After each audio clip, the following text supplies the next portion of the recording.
दोस्तों, आज के सोशल मीडिया के ज़माने में हम सभी लोग किसी न किसी सोशल मीडिया प्लेटफॉर्म का यूज़ अपने मनोरंजन के लिए करते हैं। पर आज की ये कहानी एक ऐसी लड़की की है जो इन्हीं सोशल मीडिया प्लेटफॉर्म का यूज़ अमीर लड़कों को ठगने के लिए किया करती थी। इस लड़की का ये मानना था कि वो लोगों को तब तक लूटती रहेगी जब तक कि दुनिया की महंगी से महंगी चीज़ें उसे सस्ती न लगने लगें। वैसे तो ये लड़की अपने गांव के काफी प्रतिष्ठित और पढ़े लिखे परिवार से आती थी, पर इसने पैसों को आसानी से कमाने के लिए जो रास्ता चुना, उसने एक परिवार को हमेशा के लिए बर्बाद कर दिया।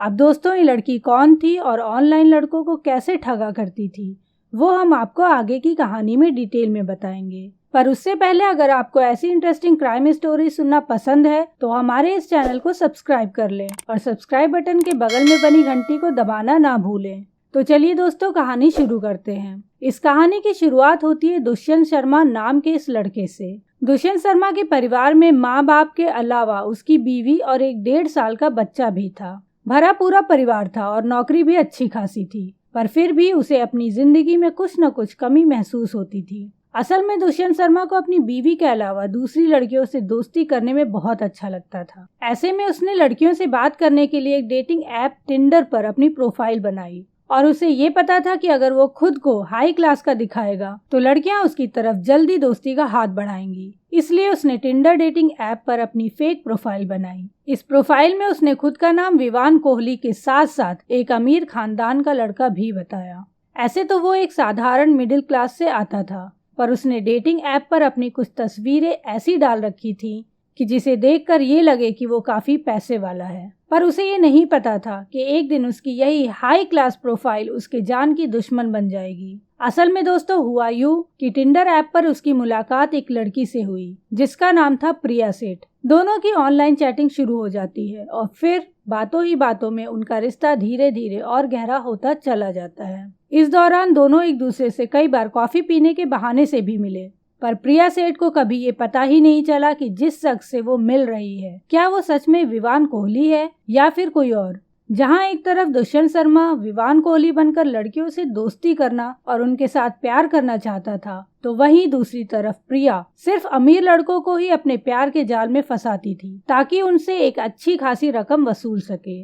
2 मई 2018 कई मुलाकातों और घंटों घंटों की फोन कॉल्स के बाद आखिरकार वो शाम आती है जब प्रिया विवान को अपने घर पर मिलने के लिए बुलाती है। असल में दोस्तों, 2 मई की शाम को जब दुष्यंत अपने ऑफिस से घर आ रहा था, तभी रास्ते में प्रिया का कॉल उसे आता है।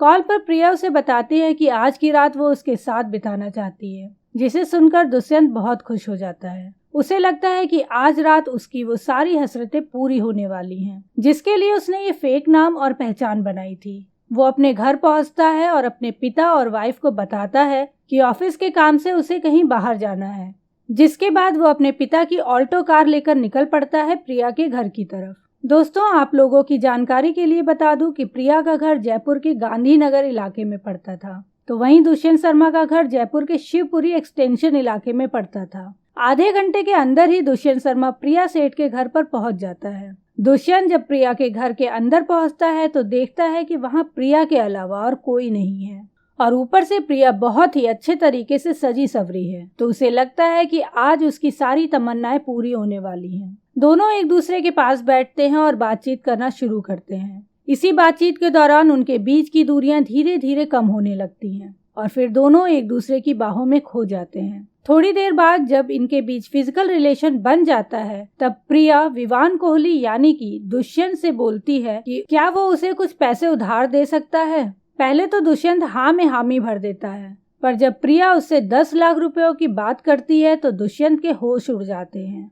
तब वो प्रिया को अपनी सारी असलियत बताता है और बोलता है कि इतने सारे पैसे उसके पास नहीं है। इसके बाद प्रिया गुस्से में जोर से चिल्लाती है और दूसरे कमरे से निकलकर 2 लड़के इस कमरे में आ जाते हैं। जब तक दुष्यंत को कुछ समझ में आता तब तक उन दोनों लड़कों ने दुष्यंत के हाथ पैर बांध दिए। असल में दोस्तों, प्रिया का प्लान ये था कि पहले वो विवान कोहली से फिजिकल रिलेशन बनाएगी और वो दोनों लड़के चुपके से उन दोनों का एक अश्लील वीडियो बना लेंगे और उसके बाद प्रिया विवान कोहली से पैसे मांगेगी और अगर विवान कोहली पैसे देने से इनकार करेगा तो वो लोग इसी वीडियो से उसे ब्लैकमेल करेंगे। प्रिया सेठ की इस प्लानिंग में बाकी के जो लड़के शामिल थे उनमें से एक का नाम था दीक्षांत कामरा और दूसरे का नाम लक्ष्य वालिया था।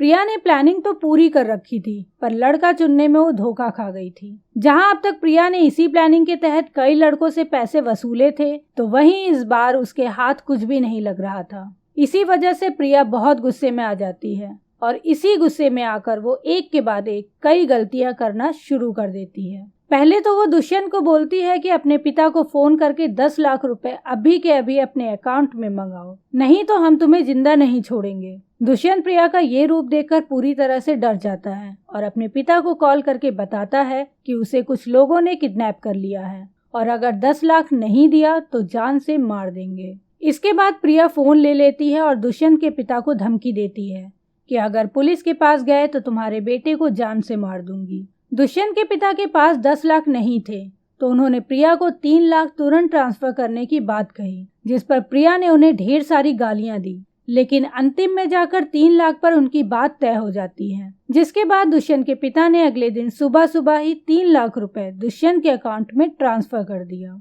फिर प्रिया ने दुष्यंत के एटीएम कार्ड से उन पैसों को निकाल लिया और उसके बाद उन लोगों को ये लगा कि अगर दुष्यंत को छोड़ देंगे तो वो पुलिस के पास जाकर इन सब की सारी सच्चाई बता देगा। इसलिए प्रिया ने अपने दोस्तों के साथ मिलकर दुष्यंत की हत्या कर दी और फिर इन लोगों ने दुष्यंत की डेड बॉडी को सूटकेस में डालकर एक सुनसान इलाके में फेंक दिया। दोस्तों, आगे की कहानी में मैं आपको इनका एक वीडियो भी दिखाऊंगी जहाँ इन तीनों ने ऑन कैमरा ये कबूला है कि दुष्यंत की हत्या इन्होंने कैसे की। उधर दुष्यंत के पिता अपने बेटे के बारे में पता लगाने के लिए बार बार प्रिया को कॉल कर रहे थे, पर अब वो नंबर स्विच ऑफ बता रहा था। जिसके बाद उन्होंने पुलिस स्टेशन में जाकर पुलिस वालों को सारी बात बताई और अपने बेटे की किडनैपिंग की एफआईआर दर्ज कराई। अब पुलिस इस केस की छानबीन में जुट जाती है और शाम होते होते पुलिस वालों को एक लावारिस लाश के मिलने की सूचना मिलती है, जिसके बाद पुलिस वालों ने दुष्यंत के पिता को उस लाश की पहचान के लिए बुलवाया। असल में दोस्तों, उस लाश की पहचान पुलिस वाले इसलिए नहीं कर पा रहे थे क्योंकि उसका चेहरा कातिल ने पूरी तरह से खराब कर दिया था। पर उस लाश को देखते ही दुष्यंत के पिता ये समझ चुके थे कि उनका बेटा अब इस दुनिया में नहीं रहा, क्योंकि उस लाश के गले में जो ताबीज थी वो दुष्यंत को उसके पिता ने ही दी थी। अब पुलिस के लिए ये केस किडनैपिंग से मर्डर का बन चुका था। इसके बाद पुलिस वालों ने दुष्यंत के कॉल डिटेल से प्रिया सेठ का नंबर निकाला और उसका लोकेशन ट्रैक करके पुलिस वालों ने 4 मई 2018 यानी कि लाश मिलने के अगले दिन ही गांधीनगर रेलवे स्टेशन से प्रिया और उसके दोनों साथियों को गिरफ्तार कर लिया। असल में दोस्तों, प्रिया सेठ, दीक्षांत कामरा और लक्ष्य वालिया तीनों मर्डर करने के बाद जयपुर छोड़कर भागने की फिराक में थे ताकि पुलिस वालों के हाथ कभी वो लगे ही ना। पर उनकी सोच से कहीं जल्दी पुलिस उन तक पहुंच गई और फिर इसके बाद पुलिस वालों की पूछताछ के दौरान प्रिया सेठ की सारी कहानी सामने आ गई, जिसे सुनकर पुलिस वाले भी हैरान रह गए। दोस्तों, प्रिया सेठ के माता पिता जयपुर के एक छोटे से गाँव में रहा करते थे।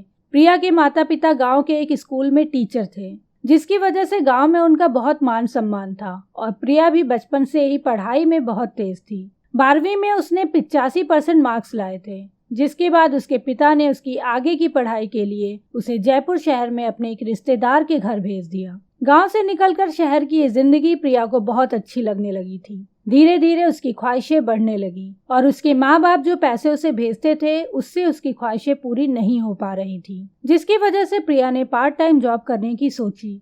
इसी जॉब की तलाश में जब वो एक दिन एक कंपनी के ऑफिस में पहुंचती है तो उसे पता चलता है कि वहाँ कॉल गर्ल का धंधा चल रहा है। ये सब देखकर प्रिया के दिमाग में एक अलग ही आइडिया आता है। अब वो नए नए एस्कॉर्ट साइट पर अपनी प्रोफाइल बनाने लगी और वहाँ से जब कोई क्लाइंट प्रिया को अपने पास मिलने के लिए बुलाता तो प्रिया उसके पास जाती और उससे एडवांस में पैसे लेकर वहां से कोई ना कोई बहाना बनाकर भाग जाती और कोई भी व्यक्ति अपनी बदनामी की डर से प्रिया के खिलाफ कंप्लेन नहीं करता।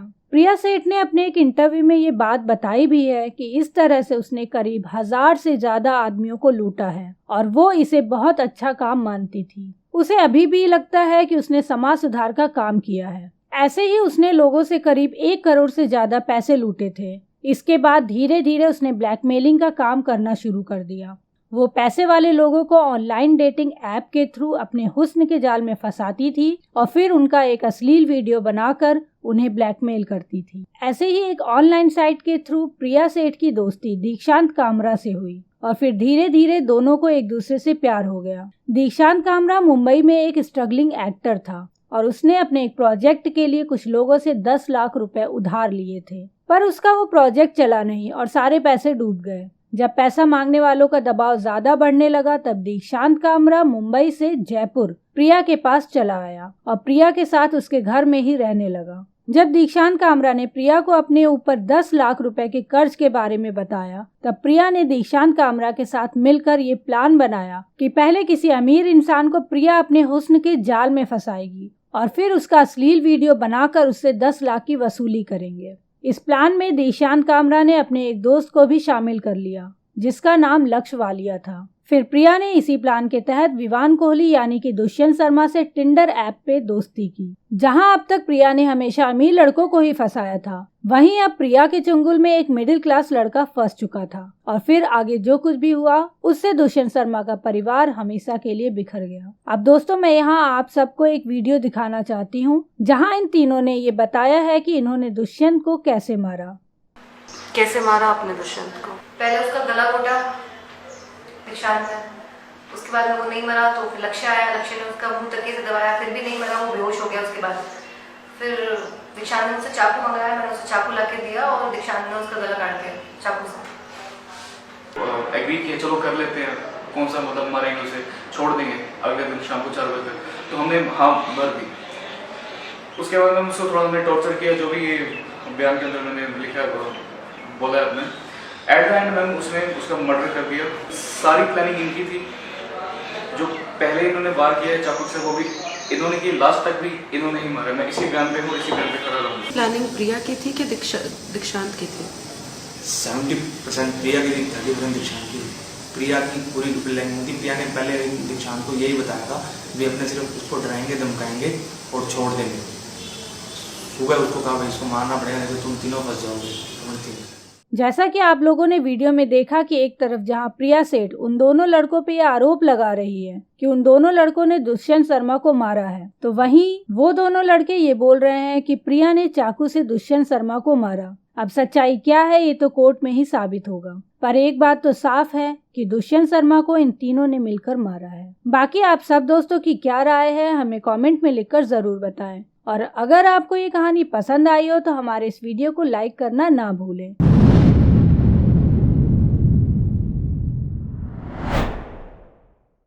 दोस्तों यूं तो प्यार में जान देने वाली बहुत सी कहानियां आपने सुनी होंगी, पर आज जो कहानी हम आपको सुनाने जा रहे हैं उसमें प्रेमी ने ही अपनी प्रेमिका को मौत के घाट उतार दिया और उसके बाद उसकी लाश के 35 टुकड़े कर डाले। आज की कहानी है दिल्ली के मेहरौली इलाके में हुई सनसनीखेज वारदात की। इस कहानी की शुरुआत होती है मुंबई के एक कॉल सेंटर से। उस समय श्रद्धा 25 साल की थी और आफ्ताब अमीन 27 साल का था। दोनों मुंबई के मलाड के एक ही कॉल सेंटर में नौकरी करते थे। वहीं पे उन दोनों की दोस्ती हुई। आगे चल के ये दोस्ती प्यार में बदल गई। श्रद्धा के माता पिता दोनों साल 2016 से ही अलग रह रहे थे। माँ के साथ श्रद्धा और उसका भाई रहता था। पिता अलग अपनी माँ के साथ रहते थे। जब दोनों के घरों में इस रिश्ते के बारे में पता चला तो श्रद्धा का परिवार इसके लिए तैयार नहीं था, जिसकी एक बड़ी वजह थी कि आफ्ताब मुस्लिम लड़का था और श्रद्धा हिंदू। लेकिन दोनों को इस बात से कोई फर्क नहीं पड़ता था। जब घर वालों का दबाव ज्यादा बढ़ने लगा तब दोनों ने घर वालों से अलग एक साथ रहने का फैसला किया। साल 2019 में मुंबई के मलाड एरिया में एक किराए का फ्लैट लिया और दोनों वहां लिव इन में रहने लगे। जब माँ ने इसका विरोध किया तब श्रद्धा ने कहा कि मैं 25 साल की हो गई हूँ और मुझे मेरे फैसले लेने का पूरा अधिकार है। मुझे आफ्ताब के साथ ही रहना है। आज से मैं आपकी बेटी नहीं, यही मान लो। इस तरह 1 साल का वक्त निकल गया। श्रद्धा की माँ सुमन परेशान रहने लगी और आखिरकार 23 जनवरी 2020 को सुमन की मौत हो गई। सुमन की मौत पर 4 साल पहले से अलग रहने वाले उनके पति और 1 साल से लिव इन में रहने वाली बेटी श्रद्धा भी आखिरी बार एक दूसरे से मिले। कुछ दिन साथ रहने के दौरान श्रद्धा ने अपने पिता को बताया कि उसकी लिव इन लाइफ ठीक नहीं चल रही। आफताब से जब भी वो शादी की बात करती है तो आफताब उस पर गुस्सा हो जाता है और कभी कभी तो इतनी बात बढ़ जाती है कि आफताब उस पर हाथ भी उठा देता है। पिता ने भी श्रद्धा को आफताब से अलग रहने की सलाह दी, उसे भूल जाने को कहा, लेकिन प्यार में अंधी हो चुकी श्रद्धा कुछ दिनों के बाद वापस आफताब के पास चली गई। इससे आहत होकर श्रद्धा के पिता ने ये ठान लिया कि वो अब कभी श्रद्धा से बात नहीं करेंगे। करीब 2.5 साल का वक्त बीत जाने के बाद सितंबर 2022 में श्रद्धा के एक दोस्त ने श्रद्धा के भाई को कॉल करके ये बताया कि कुछ महीनों से श्रद्धा का फोन नहीं लग रहा और ना ही उसने पिछले कुछ महीनों से सोशल मीडिया पे पोस्ट किया। ये बात श्रद्धा के भाई को भी थोड़ा अजीब लगी। फिर उसने अपने पिता को ये बात बताई, जिसके बाद उन्होंने श्रद्धा के दोस्त से श्रद्धा का पता पूछा, क्योंकि श्रद्धा ने अपने पिता को अपना दिल्ली का एड्रेस नहीं बताया था। इसके बाद श्रद्धा के पिता ने पहले तो मुंबई में श्रद्धा की गुमशुदगी की रिपोर्ट लिखवाई, उसके बाद दिल्ली के मेहरौली पुलिस स्टेशन में भी उसकी गुमशुदगी की रिपोर्ट दर्ज कराई। लिहाजा दिल्ली पुलिस श्रद्धा और आफताब की पूछताछ करते करते उनके घर पहुंची, लेकिन घर के दरवाजे पे ताला लगा मिला। इसके बाद दिल्ली पुलिस श्रद्धा और आफताब का फोन नंबर सर्विलांस पर डाल देती है, जिसकी मदद से 12 नवंबर को पुलिस आफताब को पकड़ने में सफल हुई। दोस्तों, कहानी में आगे बढ़ने से पहले मेरी आप सबसे एक हम्बल रिक्वेस्ट है कि आप हमारे इस वीडियो को लाइक करें और अपने दोस्तों के साथ शेयर जरूर करें। दोस्तों, आपके लिए तो एक छोटा सा लाइक है, पर आपका ये छोटा सा लाइक हमारा उत्साह बढ़ाता है और हमें नई और इंटरेस्टिंग स्टोरीज आप तक लाने के लिए प्रोत्साहित करता है। बहुत से दोस्त हैं जो सिर्फ वीडियो को देखकर आगे बढ़ जाते हैं। मेरी सभी दोस्तों से दरख्वास्त है कि वीडियो को लाइक जरूर करें और अगर हमारे चैनल को सब्सक्राइब नहीं किया है तो जल्दी से जल्दी सब्सक्राइब कर लें। पूछताछ के दौरान जब पुलिस आफताब से श्रद्धा के बारे में सख्ती से पूछती है तो आफताब जो कहानी पुलिस वालों को सुनाता है उसे सुनकर पुलिस वालों के होश उड़ जाते हैं। पुलिस वालों को तो छोड़िए दोस्तों, जब ये कहानी मीडिया में आती है तो मीडिया वाले भी दंग रह जाते हैं, क्योंकि किसी को यकीन नहीं हो पा रहा था कि इस भोले भाले चेहरे के पीछे एक खूंखार दरिंदा छुपा हुआ है। पुलिस की पूछताछ में आफताब बताता है कि मुंबई में रहने के दौरान दोनों के बीच में काफी समय से झगड़ा चल रहा था।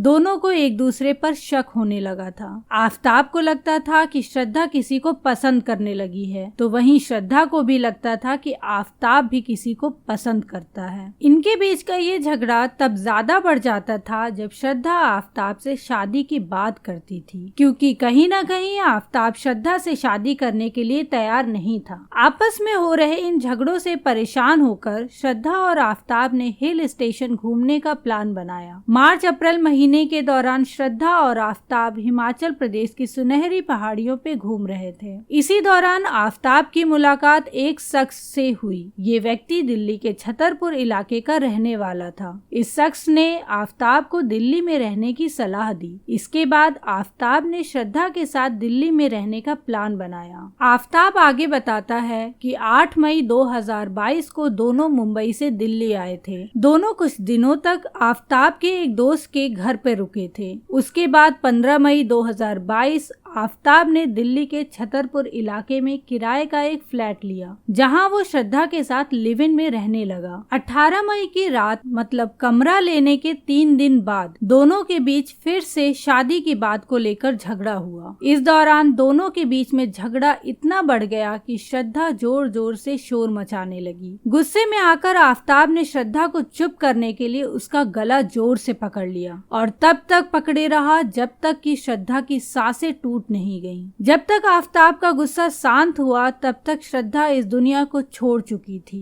कत्ल के बाद अब उसने ठंडे दिमाग से लाश को ठिकाने लगाने की तरकीब सोचनी शुरू कर दी। फिर उसके दिमाग में एक खौफनाक प्लान आता है। उसने गूगल पर सर्च किया कि कैसे किसी इंसान के शरीर को कई टुकड़ों में आसानी से अलग किया जा सकता है। पहली रात उसने लाश के साथ उसी घर में गुजारी। अगली सुबह यानी 19 मई को दिन में वो लोकल मार्केट की तिलक इलेक्ट्रॉनिक शॉप से एक बड़ा वाला फ्रिज खरीदता है और उसी दुकान के बगल वाली दुकान से एक बड़ा चाकू खरीद के घर लाता है। घर आने के बाद वो बाथरूम में बैठकर लाश के छोटे छोटे टुकड़े करना शुरू कर देता है, जैसे कि गूगल सर्च में बताया गया था, जो उसने पिछली रात में गूगल पर सर्च किया था। काटते काटते वो थक जाता है, लेकिन वो लाश को पूरी तरह से काट नहीं पाता। कुछ ही हिस्से काटने में पूरा दिन निकल जाता है और वो भी काफी थक जाता है, जिसके बाद वो कटे हुए लाश के टुकड़े को एक पॉलीथीन में भरकर फ्रिज में रख देता है और बची हुई पूरी बॉडी को भी वो फ्रिज में रख देता है ताकि लाश से बदबू ना आए। और वो साथ ही कमरे में ढेर सारी अगरबत्तियां सुलगा देता है, जिससे कि अगर थोड़ी बहुत बदबू हो भी तो आसपास किसी को पता ना चले। फिर वो जोमेटो से खाना मंगाता है और खा के उसी कमरे में सो जाता है जहाँ फ्रिज में श्रद्धा की लाश पड़ी होती है। रात करीब 2 बजे आफ्ताब की नींद खुलती है तो वो कटे हुए टुकड़े को